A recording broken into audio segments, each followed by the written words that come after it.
ഇതാണ് പനങ്ങാട് പഞ്ചായത്തിലെ മുള്ളൻപാറയിൽ 16 ആദിവാസികൾ കഴിയുന്ന വീടുകൾ. സ്വച്ഛ ഭാരത് പദ്ധതി പ്രകാരം ലഭിച്ച ടോയ്ലറ്റുകൾക്ക് ഇതിനേക്കാൾ അടച്ചുറപ്പുണ്ട്. സമ്പൂർണ്ണ വൈദ്യുതീകരണത്തിനെത്തിയ സർക്കാർ അതുകൊണ്ട് തന്നെ സ്വിച്ച് ബോർഡുകൾ കക്കൂസിൽ സ്ഥാപിച്ച് വൈദ്യുതി കണക്ഷൻ നൽകി.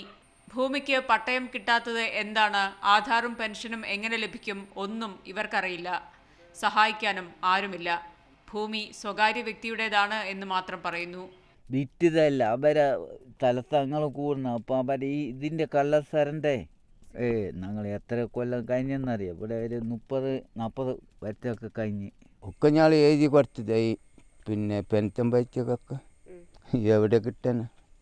ഇവിടെയൊക്കെ ആരും വരുന്നില്ലല്ലോ, ഞാളെയൊക്കെ നോക്കാൻ.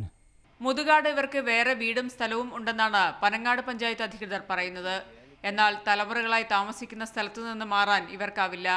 പഞ്ചായത്ത് പ്രത്യേക പരിഗണന നൽകി ഇടപെട്ടാൽ മാത്രമേ ചോർന്നൊലിക്കുന്ന പുൽക്കൂരകളിൽ നിന്ന് ഇവർക്ക് മോചനമുണ്ടാകൂ. അരുൺ നിലമ്പൂരിനൊപ്പം ശാലിനി ദാസ്, മാതൃഭൂമി ന്യൂസ്, കോഴിക്കോട്.